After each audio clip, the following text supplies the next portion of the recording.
This is a nice looking mission. It's very blue, very serene, peaceful. We can use the comms in this old weather station to send a signal to open the Yeah, back wait door for of the it. OTS. Keep your wits about you people. There's bound to be some hellgas posted here. To send a signal to the OTS central computer, we need to reboot the server. Oh, Then, I heard we'll Hellgast. refocus the communication So much for to send peaceful and that Yep. serene. And we just sort of wander past it there, but that was a Luger path. Yeah. Yeah, I think Luger can bypass, like, what is it, like, almost a quarter of this stage just by going up and around, up that rope. Yeah, it's interesting. Luger's paths, they follow parallel routes to the main path, but they allow her to either skip certain segments of gameplay, which is great because she's not a bullet sponge, or set her in position to either sneak attack, stealth kill enemies with her knife, or snipe them from above. They sort of disappear in the middle section when you're, in the swamps and the jungle, and there's not a lot of alternate routes, but when you get back to the urban combat areas, they return. Yeah, like, I think this is, like, one of the first stages we've had in a while, or the first level we've had in a while anyway, where there's more than one character branching path in them. And not only that, just for more than one character, like, you noticed in the first stage of this level, Haka had a branching path, Yeah. all to his own. And now in stage 2, Luger's got one as well. Haka doesn't get too many. Luger gets more branching paths, but a lot of them are, like her character, fairly token. Just thrown in and are pretty forgettable. Some of them, actually, you can miss entirely and not know they exist. I'm thinking of a couple in particular in the shopping mall level back in, like, chapter 3 or 4. You can easily miss a bunch of her paths and be none the wiser because they are really unimportant and have minimal changes to gameplay. Killzone! That said, Luger is really only fun to play on easy because then you can actually run around and knife guys.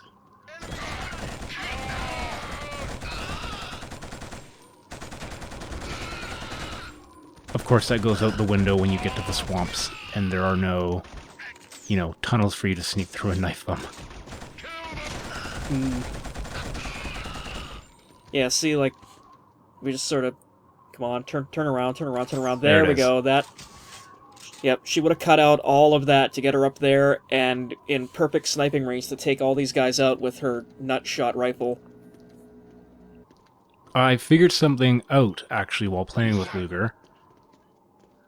It's the recoil that messes up your aim for that. So the reason why the bullets fired so wildly was because it's supposed to be a submachine gun. So you sustain fire and it sprays the bullets, right?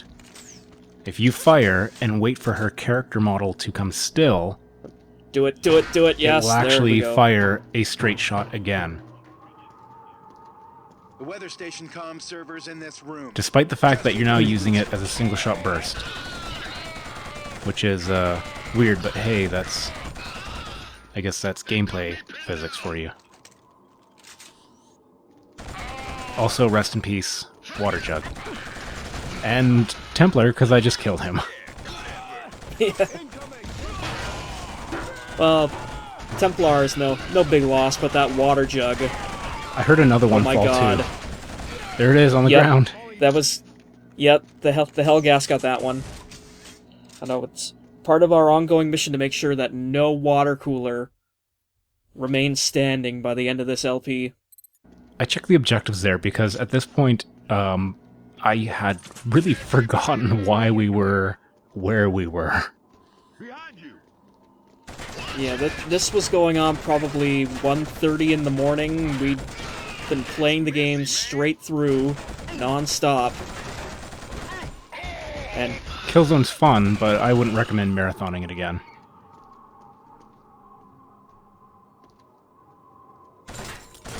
yeah, we were both sort of in the sleep-drunken period of the night. And yeah, like, we zoned out through, like, the middle stage of it, then yeah. The good news is it's almost over, though. The good news is we're going to get a general anime monologue. Before this LP is Oh, out, hell yes. you're going to get it. This is a good time to tool up, people. Take whatever you can carry. Boy, that sniper rifle would have been useful in the last mission. And guess what? Now we're indoors for more or less the rest of the mission, except for the run-up to the spaceport, so... it's also going to be fairly useless. Engaging target. But, oh hey, they got Ugg boots at least. And a coat. Yep. I was going to say the levels are going to be actually a little more fun, and the sniper rifle will be useful, as you will see. Because it's, even if we're not going to be doing a lot of long-distance fighting, there will be some, it's still pretty much a one-shot kill on elites, even if you hit them with a body shot.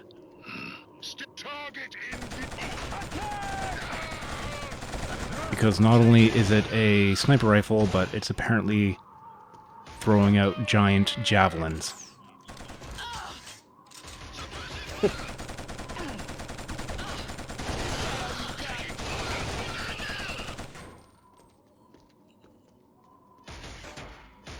And I get cut on level geometry, so I had to find a different route. Yeah, you tried to go through the gunship, and that didn't really work, so...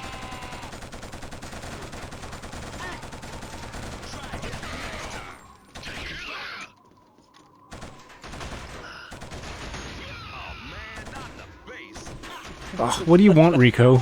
Do you want me to hit them or not? Ah, he's so indecisive. That's the thing. Oh. That's the thing about Rico. Haka can never do anything right in his eyes just because he's a Hellgast. Sometimes Rico says good job. Yeah, because it's a canned response. Yeah, true. Wow, that guy took a long time to realize I was there. Because, yeah, holy crap, is the sniper rifle ever honestly hard to aim with the DualShock 3 or 2 stick. This is with the improved aiming too. Yeah, technically it's the DualShock 3 stick because this is the enhanced remake for the PS3. The comms dish controls are located right here. As I remember, the original controls in the PS2 version were actually worse and more floaty and weird. Yep. The HD version fixed it somewhat, so the sniper rifle is, rather than a completely useless oddity, it's somewhat useful. Yeah, my only experience with Killzone 1 has been the PlayStation 2 version, and that section at the start of the game where you're in Vecta City and you have to use the sniper rifle, it is damn near torturous. Like, it's so freaking slow to draw an aim. Even with, like, the aiming sensitivity cranked all the way up, it is yeah, a it's very... terrible. Like, because you have to push the overcompensates reticle to the side of the screen to move the screen. And I want to just talk about something that just happened there. Those two elites that were fighting us, I was able to take care of one, while the other ran up the stairs. Now, there were 3 other soldiers with me, Rico, Luger, and Templar. Stood there while this elite ran into the middle of us. Now, he didn't do anything. He just sort of stumbled about until I came over and shot him, but... what is going on? Why? it's the cold weather, it's slowing down their reaction time. They're all getting hypothermia. Oh, I'm choked that I just wasted 2 bullets there. That's 2 elites that could have been taken down. But, yeah, anyways, as I was saying, like, when you try to jigger with the aim sensitivity for the sniper rifle, the game overcompensates, and suddenly you can't get a bead on anyone you try to target with it because the thing is just going to be jittering all over the screen. It's kind of like the sniper... Yeah. It's kind of like the sniper rifle in, like, Metal Gear Solid before you take, like, the... Not the stims, but, like, the downer medication to slow your reaction time. Right. It's like that. Like, it's damn near impossible to line up properly. There are some things to be thankful for in the HD remake. Among them is the fact that they left in the twitching leg syndrome, but yeah, also the fixes to the sniper rifle are up there.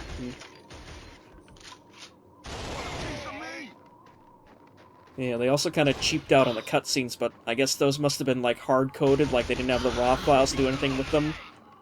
So they just had to upscale them and let them be. No, those are the raw files. The PS2 originally couldn't handle the raw files, so after they made them, they had to compress them by like 50% just to fit them on the PS2 disc. So these are the actual raw, uncompressed files. Already retracted the bridge. Really? That's my understanding, yeah.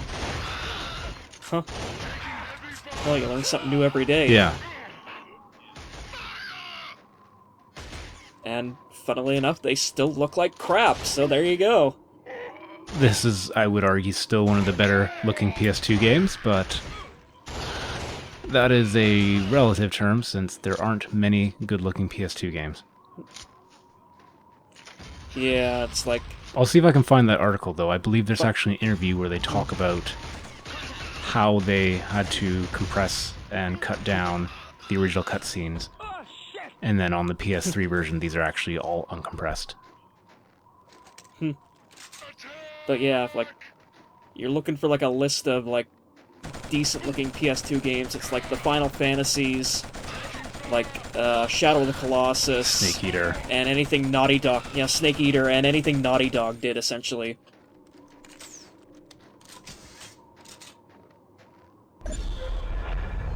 I feel it's unfair to hold Killzone up to really stylized games as well, though. Like, I would say, because Naughty Dog games, they have very cartoony graphics, and they sort of hold up in their own way. Killzone went for a very gritty, realistic look. And I would say, of the gritty, realistic games on the PS2, it is one of the better ones. Compared to, say, like, I'd put up there with Snake Eater, and Final Fantasy Shadow of the Colossus. Naughty Dog, I'd say, is in a league of its own. And this guy just won't go down, but he's having such a hard time turning around with the Siska here that he pulls out a pistol, to no avail.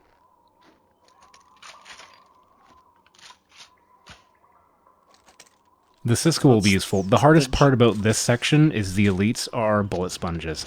Not just the guys in metal helmets, but the standard elites as well. So, running out of sniper rifle ammo sucks, because now it's a matter of wearing down enemy health. Finding the Siska cannon is going to make it easier. Yeah, like, even just the general enemies, like, that guy took 2 shots, and, like, you remember, like, when we were in the jungle, like, the rainforest area, they were going down, like, 5 at a time with 1 shot. Yeah, also the Siska, to be fair, doesn't have very big splash damage, but yeah, the weaker enemies would still go down to it. This is a cool area. I like the looks of this area. This is our last run up to the space platform. Yeah, and you can see, we just sort of missed a bit here, but yeah, turn it around just a little bit, but you can see the launch rails, actually, from, I guess, what is it, the magnetic catapults that they use to launch ships Something like up that. into space? And there's the sentry gun I could hear. The sentries that they brought to Vecta are so quaint compared to the sentries we see in the sequels. Hmm.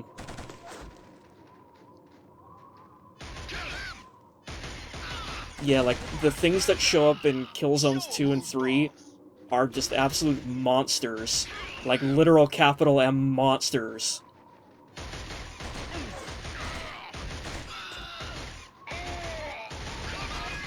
The trophies for killing the bosses in Killzone 2 are titled things like Giant Slayer, Dragon Slayer, Elemental Slayer. Hmm.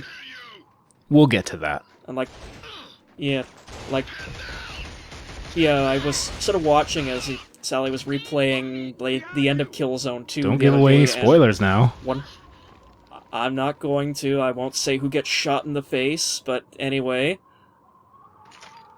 The thing that really, really impressed me, like, especially after slogging through Killzone 1 for both the playthrough and the LP, I really, really loved the way that the the drones, the hunter-killers, were animated in Killzone 2. There's just such an insane, like, almost frantic kinetic energy about them, the way they move, like... For robots, Like, they're you a lot almost more expect them to, organic. Yeah, like, the way they're moving, you expect them to just come flying apart, and yet they will whip around and, like, turn, like, 4 machine gun turrets on you, and they're absolutely terrifying, and it's amazing. Damn it! They must have got word of our arrival. We can't fail now. We have to There's get those the rails you were shuttle. talking about.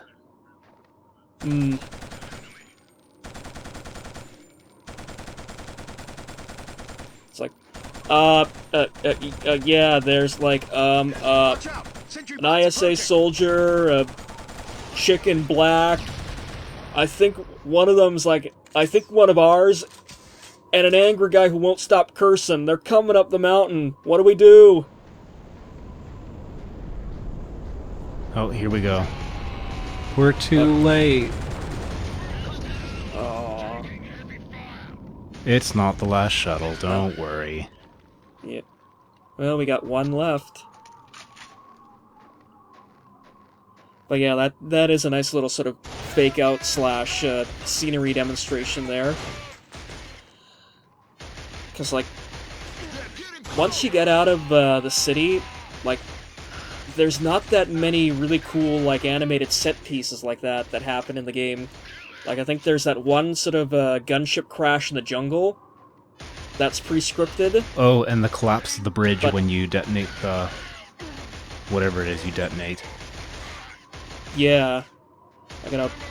Like, there's a lot more of that really cool sort of semi-pre-scripted, like, set pieces in the second and third games that look really, really great, and it's kind of sad that our commentary is more or less devolved into, oh my god, I can't believe how awesome Killzone 2 is, I can't wait till we get there. Well, speaking on Now that we're at the end improvements, of the game.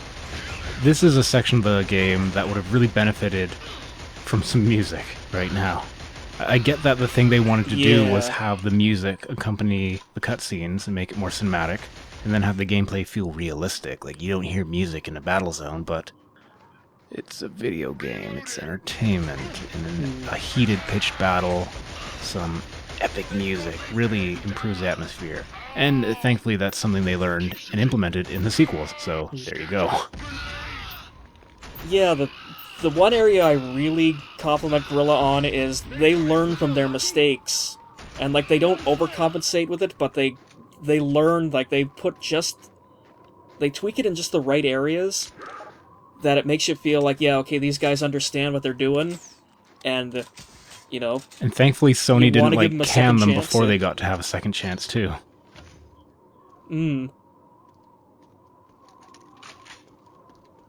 Like, I know, I was legitimately surprised when I heard Killzone 2 was coming out and going, wait a minute, the sequel to that one game that I gave up on halfway through? Okay. And the sequels were actually good! Speaking of good, hey, here's General Anime. Oh god, what's he gonna do now? Nothing! Critical character moment. Sitting... He finally has nothing to say. He's just being pensive. Sitting on his space throne. Waiting his death. We're coming for you, motherfucker.